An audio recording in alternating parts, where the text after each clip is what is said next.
Assalamualaikum warahmatullahi wabarakatuh. Kembali lagi dengan saya Abdurrahman Al-Ghifari. Ya, saya adalah mahasiswa em, jurusan Computer Science atau Ilmu Komputer dari Universitas Pendidikan Indonesia, dan pada kesempatan kali ini kembali lagi di em, segmen atau section saya membuat video tentang mereview em, project atau tugas akhir pada mata kuliah yang ada yang saya pelajari gitu. Dan pada kesempatan kali ini pada mata kuliah desain pemrograman web atau DPW. Nah, pada kesempatan kali ini tugas besarnya ya tentunya atau proyeknya ya tentunya untuk membuat web gitu ya, web lengkap, ya bisa dibilang full stack begitulah. Nah, untuk webnya sendiri ini dibangun dari menggunakan bahasa PHP dengan menggunakan framework Laravel. Dan kemudian untuk front end sendiri saya menggunakan template, namun banyak beberapa hal yang saya modifikasi sehingga tidak terlalu menjiplak dari template-nya gitu.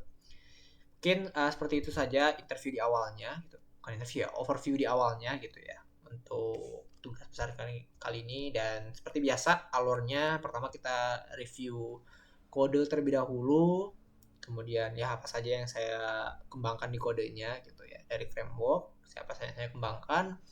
Kemudian kita lanjut ke um, review atau review ya, tapi mensimulasikan websitenya gitu. Oke, untuk toolsnya sendiri tadi saya sudah jelaskan, saya menggunakan bahasa PHP, lalu menggunakan framework Laravel, dan juga bantuan DBMS dari SQL, itu dari MariaDB gitu ya. Dan di sini saya menggunakan XMPP juga gitu, XMPP untuk mengatur local hosting dan juga SQL-nya gitu. Oke, mungkin langsung aja kita masuk ke kodenya. Nah, untuk kodenya seperti ini, dan ini sudah saya jalankan sebelumnya. Untuk si ininya saya sudah artisan serve sebelumnya ya, sudah artisan serve sebelumnya. Dan ini adalah bagian view-nya, mungkin singkatnya ya, ini dia namanya, nama projectnya dicoba satu Laravel gitu ya. Saya tidak ubah foldernya gitu karena beberapa itu udah nge-attach ke nama folder ini, jadi kalau diubah tuh bakal banyak error gitu. Dan ya seperti itulah kira-kira. Dan untuk ya karena saya amatir gitu dalam menggunakan framework Laravel dan bahasa PHP juga ya, ini project ini saya kerjakan pada semester 2 gitu. Jadi yang saya otak-atik as amatir itu cuman di bagian apps, yaitu di bagian models ya untuk mengatur models, kemudian di HTTP di bagian control gitu untuk mengatur kontrol atau tindakan yang dilakukan di webnya nanti as back end-nya. Kemudian di front end-nya ada di view-nya, ada CSS, JS, dan juga view gitu ya. Di sini kita pakai blade.php untuk view-nya gitu. Ada banyak lumayan. Seperti itu kira-kira dari framework yang saya modifikasi gitu. Dan mungkin saya lebih fokus kepada front end-nya gitu ya. Untuk back end-nya menggunakan model MVC gitu ya, atau apa nyebutnya ya, teori MVC atau apapun itulah, yaitu menggunakan MVC model, kemudian views dan juga control. Modelnya di sini, kemudian kontrolnya di sini ya, ini modelnya, kontrolnya di sini, dan juga view-nya ada di resource di view. Dan untuk DBMS-nya di sini. Nah, ini untuk table-tablenya ya, tabelnya mungkin sederhana gitu ya, nggak terlalu banyak karena memang yang di highlight-nya itu di bagian webnya seperti ini. Nah, untuk di front end sendiri ada di view gitu, dan ini banyak sekali page-page yang ada gitu ya. Ada about, ada admin, ada approval page, booking, contact, delivery, index atau landing page awal. Kemudian ada keuangan, pembayaran, pengembalian, penyerahan. Kemudian ada profile, promotion, report pelanggan, review, sepatu, tas, dan tenda. Oh iya, sebelumnya saya menjelaskan dulu untuk websitenya. Ini adalah website booking online atau website digital untuk mengatur booking online terkait sewa peralatan, apa ya, sewa peralatan berkemah gitu ya. Jadi kita bentuk menjadi online bookingnya atau secara digital. Nah ini untuk view-nya, beberapa ada folder yang kosong karena tidak jadi saya masukkan ke foldernya.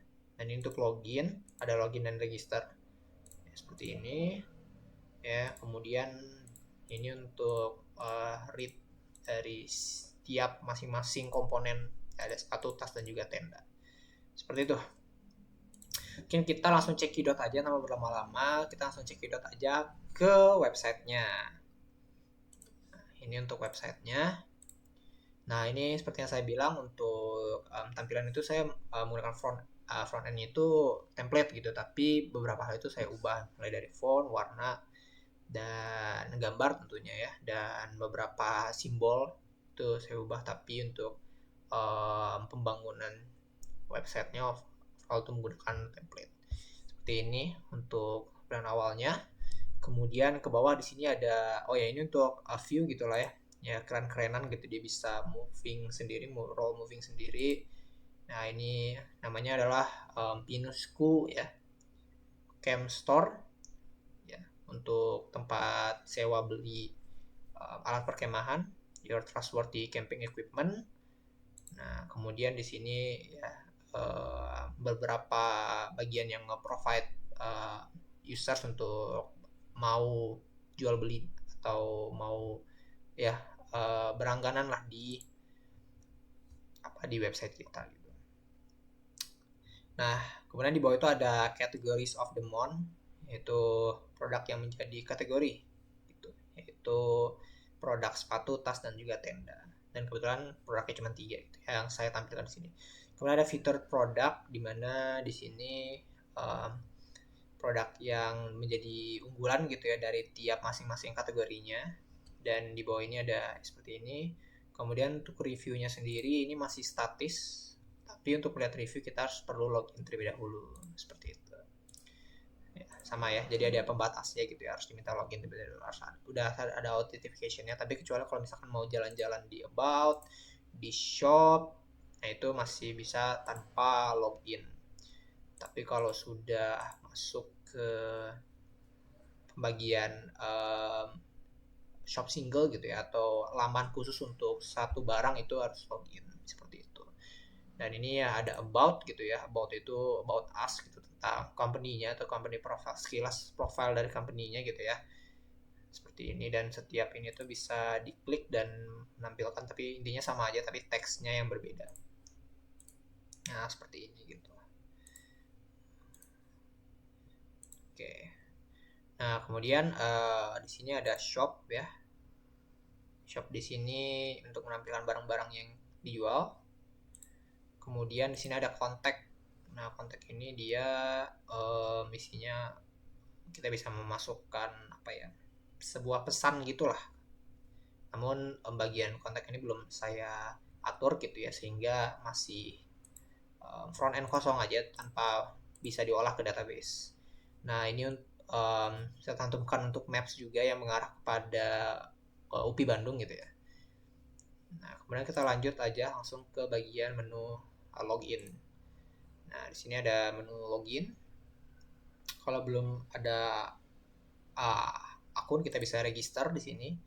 Kita misalkan mau bikin nama di sini dummy 02. Kalau dummy 01 sudah saya gunakan. Nah ini dummy02@gmail.com. Karena passwordnya adalah dummy02. Kemudian nomor teleponnya ya bebas saja, 0898765431. Alamatnya Bandung misalkan. Kerjaannya web dev misalnya seperti ini. Kemudian kita klik register di sini, dan maka sudah terregistrasi mestinya ya. Dan kita bisa masuk ke laman ini, atau kita bisa cek di database di bagian user di sini. Nah ini sudah ada ya dummy 2 di sini. Oke, kita langsung masuk aja. Sini kita ketikkan dummy 2 dengan passwordnya dummy02. Ketika di submit, oh kenapa nih ada salah nih. Tadi emailnya dummy02. Ini ya, keempat nih, dummy02 gmail.com, passwordnya dummy02.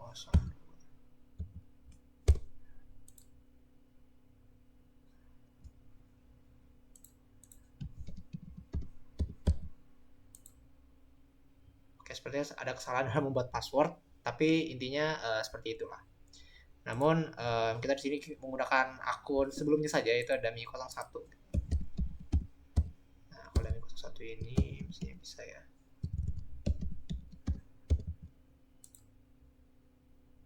Nah, seperti ini. Tadi kita karena nggak kliknya di review, maka dia masuk ke review. Bentar ini. Nah, di sini udah terlogin ya. Bisa dilihat di sini ada biodata pelanggan di si Dummy namanya. Nah, kemudian tadi beberapa hal yang belum bisa kita lihat seperti review sekarang sudah bisa dilihat ketika kita udah login. Dan kemudian di bagian shop di sini kita juga sudah bisa mengunjungi dari tiap single halaman dari produknya gitu. Mungkin lanjutnya saya jelaskan bagian di shop ini gitu. Nah, di shop ini ada bagian ini yang bisa diklik. Kalau all dia menampilkan semua, kalau shoes dia bisa menampilkan sepatu saja, bag dia sortir untuk menampilkan bag aja, ten dia sortir untuk menampilkan ten aja. Sama juga halnya dengan di sini, kalau shoes dia nampilkan shoes saja, bag aja, ten aja. Kita pakai drop down seperti itu. Nah, kalau kita kembali lagi ke home, kita masuk ke sini. Nah, ini kita bisa lihat ini di sini tuh ada keranjang. Nah, si Damidum ini belum belanja apa-apa nih, gitu. Jadi dia belum belanja apa-apa. Kita coba buat simulasi, misal kita ingin belanja gitu ya. Nah, kita bisa, oh ya di sini ada gembok. Gembok ini adalah admin desktop gitu, atau admin dashboard lah. Gitu. Dan itu tidak bisa diakses oleh yang bukan admin. Si Damidum ini adalah user biasa dan dia bukan admin dan dia tidak bisa mengakses ini. Maka ketika dia klik ini dia akan terlempar kembali ke halaman home. Nah, di sini karena Dami belum belanja apa-apa, kita akan belanja.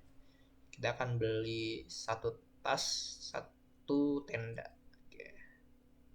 Kita beli tas yang ini, Prime.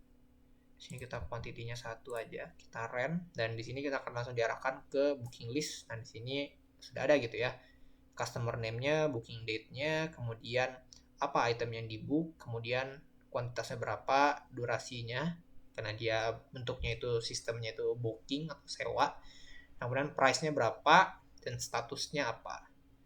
Dan ini ada beberapa action-nya. Nanti akan kita bahas. Kita akan pasang dua ini ya. Satunya adalah tenda Gunung Kompak. Kita kuantitinya satu, kita rent juga, dan maka ada dua di sini. Damidum menyewa dua peralatan gitu ya. Nah, kembali lagi ke my booking gitu ya.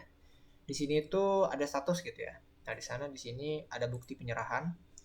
Nah, di sini ketika si dummy ini udah bayar, baru dia bisa menyerahkan bukti penyerahan ini gitu. Jadi konsepnya itu dia bayar. Nah, di sini dia bisa submit pembayarannya, kemudian upload bukti QR pembayarannya gitu ya. Seperti itu. Nah, kemudian misalkan di sini kita upload file apa saja gitu ya. Kita upload file apa saja gitu.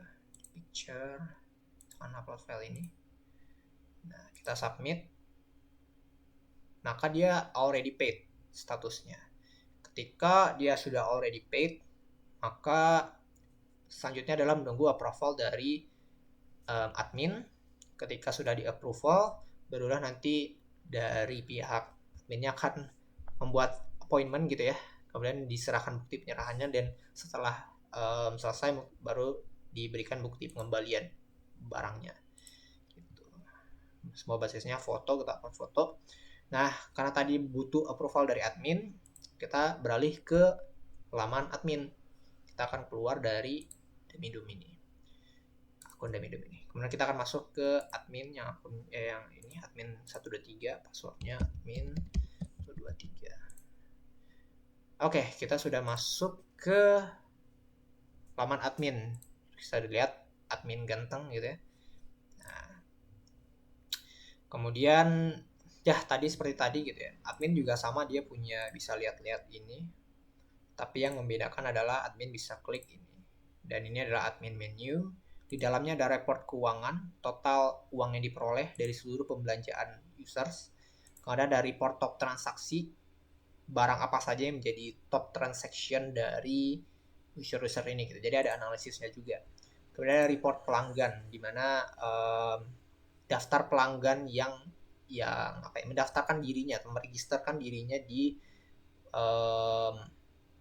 website ini gitu ya. Seperti itu.